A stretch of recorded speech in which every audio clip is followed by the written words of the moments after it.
Hello friends, welcome to my channel stories by Garima Kushwaha. दोस्तों, जैसा कि आप जानते हैं, मैं हर रोज़ आपके लिए अलग अलग और रहस्यमयी कहानियाँ लेकर आती हूँ और कुछ इसी तरह की एक कहानी मैं आज भी आपके लिए लेकर आई हूँ। दोस्तों, ये कहानी भी हमारे एक सब्सक्राइबर ने हमें सजेस्ट की थी, तो मैं आज आपके लिए ये कहानी लेकर आई हूँ। तो चलिए शुरू करते हैं हमारी आज की वीडियो।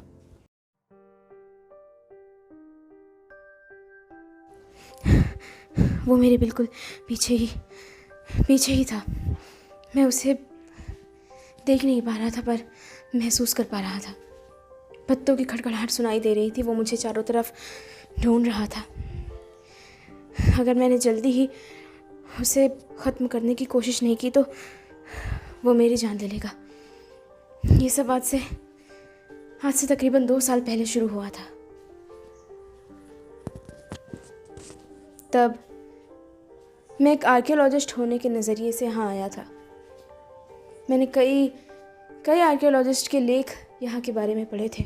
उन्होंने कहा था कि यहाँ पर एक पुरानी सभ्यता के कुछ अवशेष हैं और उस सभ्यता को अगर खोजा जाए तो हो सकता है कि हमें एक बिल्कुल नई सभ्यता मिल जाए, या हो सकता है किसी पुरानी ही सभ्यता का एक नया पता, एक नया ठिकाना और उससे जुड़े हुए कई आर्टिफैक्ट्स जो इतिहास के नज़रिए से अनमोल साबित होंगे। मैं यही सब सोचते हुए यहाँ आया था अपने 2 सपोर्टर्स के साथ, मेरे 2 सहायक जो यहाँ मेरे साथ काम करने आए थे। हमने शुरू में यहाँ आसपास के इलाके में कुछ मार्किंग की थी और उसके बाद यहाँ थोड़ी बहुत खोजबीन के बाद हमें कुछ आर्टिफैक्ट्स मिले थे। कुछ पुराने टूटे हुए बर्तनों के हिस्से और कुछ पुराने सिक्कों जैसे कुछ चीज़ें और कुछ पुरानी धातुएं। उन सबको देखने से पता चलता था कि ये सब कुछ आज से तकरीबन कई 100 साल पुराना है। ये देखकर मुझे बहुत खुशी हुई थी और मैं फ़ौरन इस निष्कर्ष पर पहुंचा था कि यहाँ खुदाई करना बहुत ज़रूरी है इतिहास के लिए। और ऐसा सोचते हुए मैं वापस अपने शहर गया था, सिडनी। वहाँ जाने के बाद मैंने अपने जैसे और जुनूनी लोगों को इकट्ठा करना शुरू किया था। कई लोग इकट्ठा हो गए थे मेरे साथ मेरे इस सफ़र पर आने के लिए। तकरीबन 6 महीने लग गए थे मुझे इन सब चीज़ों को संभालने में। सरकार से गुजारिश की और उन्होंने इस खोजबीन के लिए हमें कुछ फंड्स देना कबूल किया। यहाँ आने के बाद हमने यहाँ पर अपना कैंप लगाया और उन इलाकों में खुदाई करनी शुरू की जहाँ पर आर्टिफैक्ट्स सबसे ज़्यादा नज़र आए थे। हमारे साथ तकरीबन 52 लोगों की टीम थी। हम सभी यहाँ पर धीरे धीरे खुदाई कर रहे थे। और भी लोग थे जो आगे हमारे साथ जुड़ने वाले थे, पर वो हमारे साथ तब तक नहीं आया जब तक हमें कुछ ऐसा ना मिल जाए जो वाकई में अनोखा हो। उन्होंने हमसे यही कहा था और उनकी बात भी काफ़ी वाजिब थी। मैं जानता था कि कोई भी अपना वक्त यूं ही बर्बाद करने के लिए नहीं आएगा। हमने वहाँ अपने कैंप्स लगाए और तकरीबन 4 या 5 महीने तक वहाँ जी जान से पुरानी चीज़ों को ढूंढने में जुटे रहे। कई दिनों तक खोजबीन की और धीरे धीरे हम हार मारने लगे। मुझे लगा शायद मेरा अंदाज़ा गलत है और यहाँ कोई ऐसी चीज़ नहीं मिलने वाली जिससे इतिहास का कोई जुड़ाव हो। कोई ऐसी सभ्यता नहीं है जिसे यहाँ खोजा जा सके। जो चीज़ें यहाँ मिली वो मात्र एक संयोग थी। हो सकता है कि कोई कबीला यहाँ से घूमता हुआ गया हो और उसने अपनी चीज़ें यहाँ गुमा दी। कुछ भी हो सकता था। मेरे कुछ साथी वापस चले गए थे। अब हम सब गिनती में कुल 30 या 35 के आसपास ही बचे होंगे। हम हर बार जगह बदल कर वहाँ की खुदाई किया करते थे। इसी तरह अब एक रोज़ हमने एक नई जगह पर खुदाई करना शुरू किया। वहाँ से कई आर्टिफैक्ट्स मिले। वहाँ खुदाई करते हुए कुछ 1 हफ़्ता बीता था कि हमें अचानक कुछ ऐसा मिला जिसके मिलने की उम्मीद हमने तकरीबन छोड़ दी थी। हमें किसी तरह के ईंटों जैसा कोई स्ट्रक्चर नज़र आया। हमने बहुत सावधानी से उस जगह की खुदाई करना शुरू किया, बहुत ही हल्के हाथों से, ताकि वहाँ के आर्टिफैक्ट्स को कोई भी नुकसान ना हो। पर हम जैसे जैसे उस चीज़ के करीब पहुँचते गए, वो और भी गहरी होती चली गई। ऐसा लग रहा था मानो हमने कोई दीवार ढूंढ ली हो, किसी घर की या किसी ऐसे ही स्ट्रक्चर की। उसे देखकर मेरी खुशी का ठिकाना नहीं रहा। जैसी ईंटों की आकृति थी वो नए ज़माने की थी। ऐसी ईंटें अब नहीं होती हैं, वो कच्ची मिट्टी से बनी हुई थी और भी किसी तरह के पत्थर से बनी हुई। ऐसा लग रहा था वो चूना पत्थर की बनी हुई है। पर जब तक मैं उन्हें पूरी तरह देख नहीं लेता, मैं उन्हें यूं ही देखकर कुछ कह नहीं सकता था। मेरे साथियों ने ज़ोर शोर से वहाँ पर खुदाई शुरू कर दी। हमारे वापस गए हुए साथियों को भी हमने हमारे पास बुला लिया और देखते ही देखते तकरीबन 1 या 2 महीने की मेहनत के बाद हमें वहाँ पर एक साफ़ सुथरा स्ट्रक्चर दिखाई देने लग गया, किसी पुरानी इमारत का, जो अब टूट चुकी थी, पर उसके अवशेष अभी भी बाकी थे और अच्छे हालत में थे। ये हमारे लिए एक बहुत बड़ी खोज होने वाली थी। मैं अपने शहर वापस गया और सरकार को हमारी खोज के नमूने दिखाए, और उसके बाद उन्होंने हमारे साथ एक बड़ी टीम को भेजना मंजूर किया। इस बार हमारे साथ तकरीबन 100 से 150 तक लोगों की एक टीम आई थी और हमने फिर से उस जगह की खुदाई और साफ़ सफाई करना शुरू कर दिया।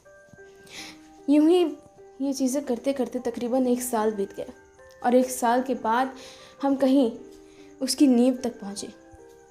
वहाँ पर रखे हुए कई चीज़ें हमें नज़र आईं और साथ ही नज़र आई वो चीज़ जिससे ये सब कुछ शुरू हुआ था। हम सब वहाँ काम कर रहे थे। तभी एक हिस्से में खुदाई करते वक्त एक पुराना संदूक हमें मिला, बहुत ही खूबसूरत, जो पूरी तरह से चांदी का बना हुआ था और उस पर सोने से नक्काशी की हुई थी। बहुत खूबसूरत था और साथ ही साथ उस पर किसी पुरानी लिपि में कोई चीज़ लिखी हुई थी। वो किसी लिपि के पुराने अक्षर महसूस हो रहे थे, उन्हें देखकर ऐसा ही लग रहा था, पर मैं उन्हें पढ़ नहीं पा रहा था। उसके लिए मुझे किसी एक्सपर्ट की ज़रूरत होती। मैं लैंग्वेजेस में उतना एक्सपर्ट नहीं था। मैं पुरानी लैंग्वेजेस पढ़ लेता था, उन्हें पहचान लेता था, पर ये कुछ अलग ही थी। मैं उसे नहीं पहचान पाया और मैंने उस डब्बे को बाहर निकाल के संभाल कर एक जगह पर रख दिया जहाँ हमने बाकी कीमती आर्टिफैक्ट्स रखे हुए थे। उस पर किसी तरह का ताला लगा हुआ था, इसे आसानी से तोड़ा जा सकता था, पर हमने उस वक्त उस पर ध्यान नहीं दिया। हमने बस उसे उठाकर वहाँ कमरे में रख दिया। हम सब ने सोचा था कि किसी दिन आराम से इस चीज़ का मुआयना करेंगे, क्या पता इसमें पुराने ज़माने के सिक्के मिल जाएं या ऐसी ही और कोई चीज़। हम सब अपनी इस खोज से बहुत खुश थे। मुझे ज़िंदगी में पहली बार इतनी खुशी हो रही थी। अपनी ज़िंदगी के तमाम साल मैंने इन्हीं चीज़ों की खोजबीन में गुजार दिए थे, पर आज तक इतनी बड़ी उपलब्धि नहीं मिली थी मुझे। आखिरकार अब जाकर कुछ ऐसा मिला था जो मुझे नाम और शोहरत दोनों देने वाला था। मैं बहुत खुश था। उस रात जब मैं सोया तो मैं बहुत खुश था। काफ़ी देर तक मुझे नींद ही नहीं आई, पर जब नींद आई तब कुछ बहुत ही अजीब, डरावने और खौफनाक सपने मुझे नज़र आने लगे। कुछ पुराने लोग, बहुत ही अजीब दिखने वाले, जिनके चेहरे भी बहुत अजीब थे, कुछ आदिम मानवों जैसे। उनके पास कुछ हथियार थे और वो किसी चीज़ से डर कर भाग रहे थे, किसी अजीब चीज़ से। वो बस एक परछाई थी जिसे मैं देख पा रहा था। अचानक मैं खुद को उनके बीच पाता हूँ और फिर मैं भी उन्हीं की तरह भागने लगता हूँ, ना जाने किस चीज़ से बचकर, पर मैं बहुत डरा हुआ था। भागते भागते अचानक मैं ठोकर खाकर ज़मीन पर गिर जाता हूँ और उसी के साथ मेरा सपना टूट जाता है।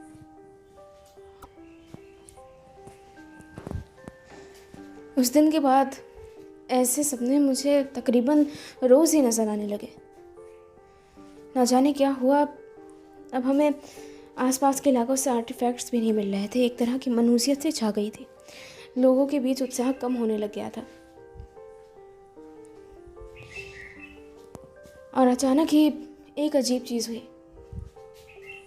हमारे खेमे के लोग बीमार पड़ने लग गए।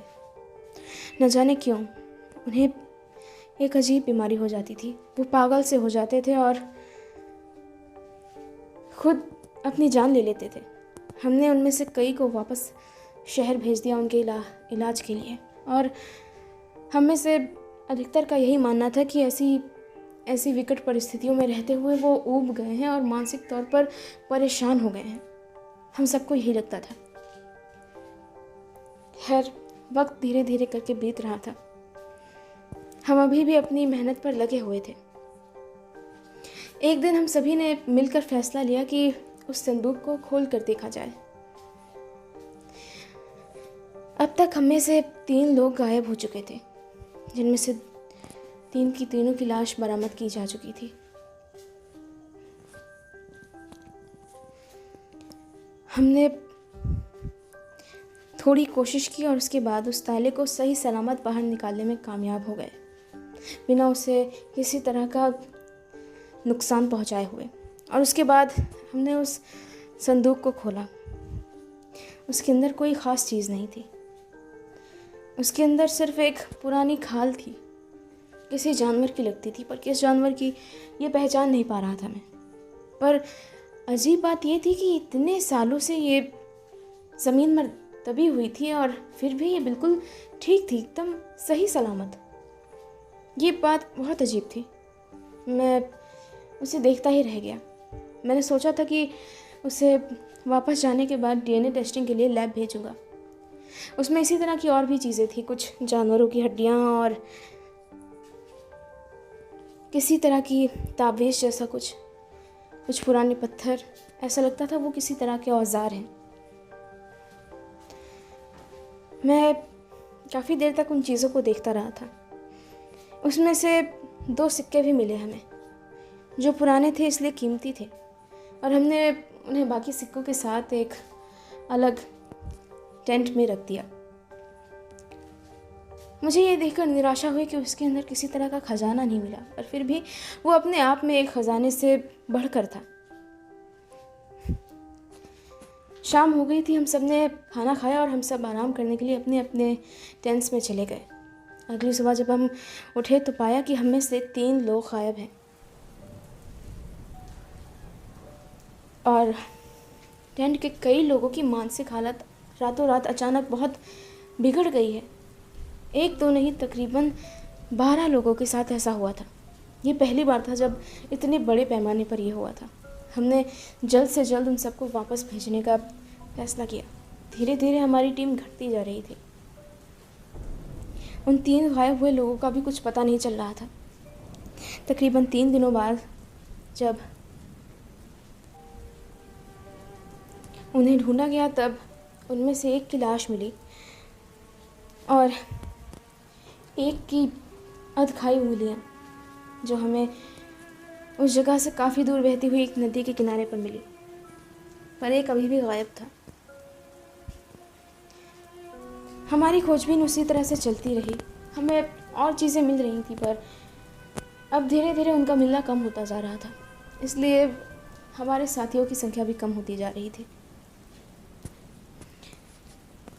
एक रोज़ अचानक ही हमारे एक साथी के टेंट से एक बहुत तेज़ चीखने की आवाज़ आई, बहुत ही गहरी आवाज़। मैं उसे सुनकर काफ़ी घबरा गया। मैं हड़बड़ा कर उठा और जब मैं बाहर आया तो मैंने देखा कि मेरे जैसे ही 3-4 और लोग टेंट से बाहर आ गए हैं। वो आवाज़ टेंट से नहीं आ रही थी, बल्कि वो जंगलों की तरफ से आ रही थी, पर इतना तय था कि वो हम में से ही कोई एक था। हम भागते हुए फ़ौरन जंगलों की तरफ गए उसे ढूंढने, पर वहाँ कोई नज़र नहीं आया। अगली सुबह हमने एक बार फिर से उसे ढूंढने की कोशिश की, और जब वो हमें मिला तो वो इतनी बुरी हालत में था कि उसकी तरफ देखना भी मुश्किल हो रहा था। उसका शरीर टुकड़े टुकड़े हो गया था, मानो किसी भयानक जानवर ने उसे नोच खाया हो। वो कैसा दिख रहा था, इस बात का वर्णन करना मेरे लिए मुश्किल है। मैं उसे देखकर थोड़ा परेशान सा हो गया था। उसके बाद तो ये आम ही हो गया था। हर 1-2 दिन बाद कोई ना कोई चीखता और गायब हो जाता उन्हीं जंगलों में। किसी को समझ नहीं आ रहा था कि आखिर उन्हें कौन ले जाता है, क्या होता है। परेशान होकर हम में से कुछ लोगों ने रात में जागने का फ़ैसला किया। हम जाग कर आसपास के इलाके पर नज़र रखते थे और फिर हमें कुछ ऐसा नज़र आया जो काफ़ी चौंकाने वाला था। एक अजीब जानवर बहुत फुर्ती के साथ हमारे टेंट्स की तरफ बढ़ा। हमारे एक इंसान को गर्दन से पकड़कर जंगल की तरफ घसीटता हुआ ले गया। वो ना ही इंसान लग रहा था, ना ही पूरी तरह से कोई जानवर लग रहा था। किसी तरह का कायोटी या फिर किसी भेड़िए जैसा कुछ था वो, पर क्या था मैं पक्का नहीं कह सकता। हम सभी परेशान थे।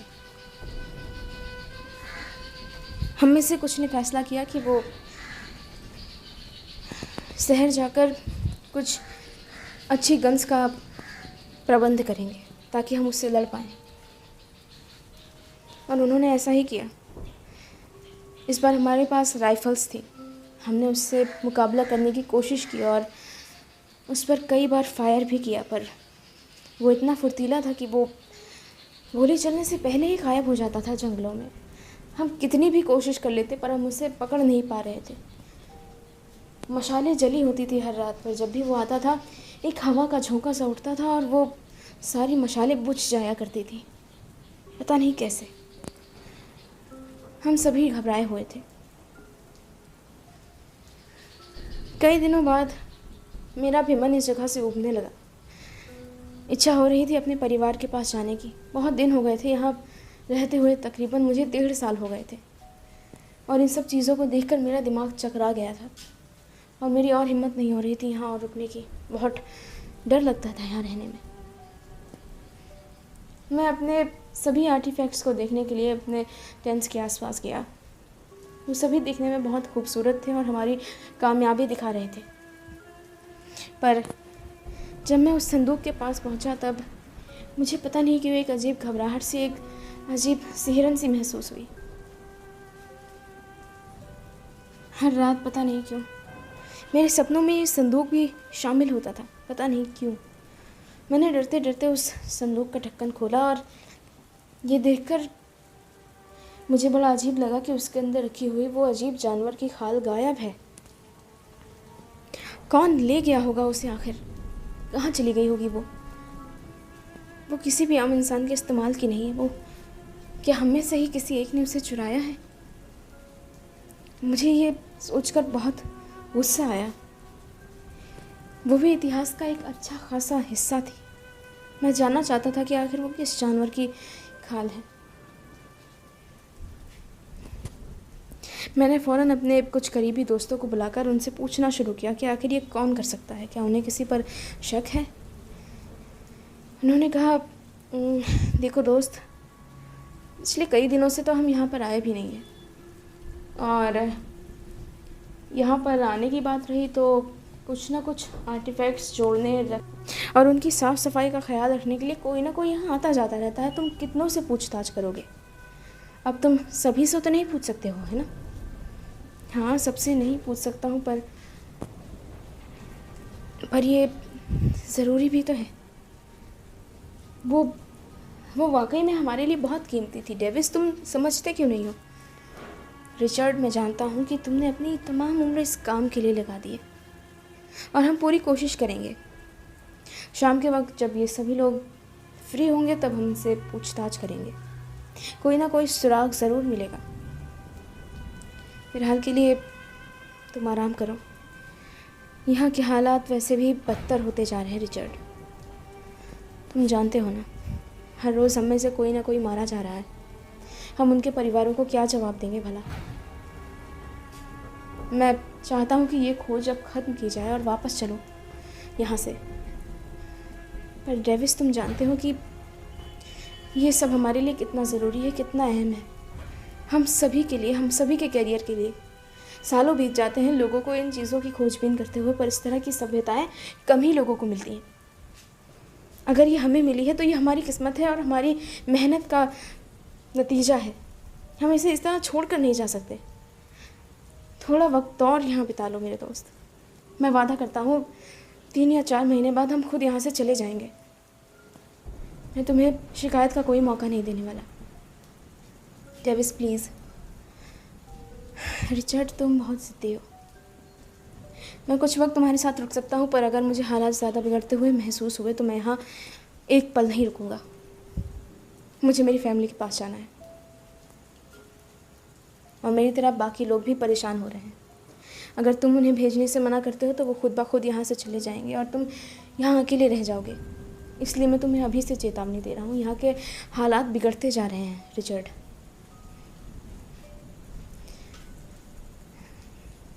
ठीक है, मैं पूरी कोशिश करूँगा कि ये काम जल्दी ख़त्म हो जाए।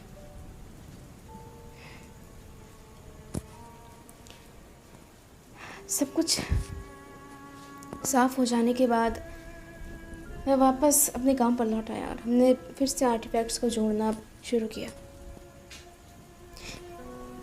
डेनिस की बात बिल्कुल सही थी। हमें से कई लोग अभी तक मारे जा चुके थे। ये बात मैंने अभी तक खुद नहीं सोची थी कि उनके परिवारों को हम कैसे समझा पाएंगे कि उनके साथ क्या हुआ, क्योंकि ये बात हमारी सोच से खुद परे थी कि आखिर उनके साथ क्या हुआ। ऐसा कौन सा जानवर था जिसने उन पर हमला किया और रातों रात उन्हें गायब कर दिया, और हम उसका कुछ बिगाड़ नहीं पाए इतनी बड़ी टीम होने के बावजूद। हमने आसपास के रहने वाले लोगों से पूछताछ की। उनमें से किसी भी इंसान को ऐसे जानवरों का कोई पता नहीं था। उन्होंने कहा कि इस जंगल में आदमखोर जानवर बहुत ही कम रहते हैं। तो फिर आखिर वो क्या हो सकता था? तो दोस्तों, इसी के साथ ख़त्म होती है मेरी आज की कहानी। मेरी आज की कहानी आपको कैसी लगी ये मुझे कमेंट बॉक्स में कमेंट करके ज़रूर बताइएगा। अगर आप मेरे चैनल पर नए हैं तो प्लीज़ मेरे चैनल को सब्सक्राइब कर लीजिएगा और आपके सजेशंस कमेंट बॉक्स में लिखकर मुझे बताते रहिएगा। Thank you.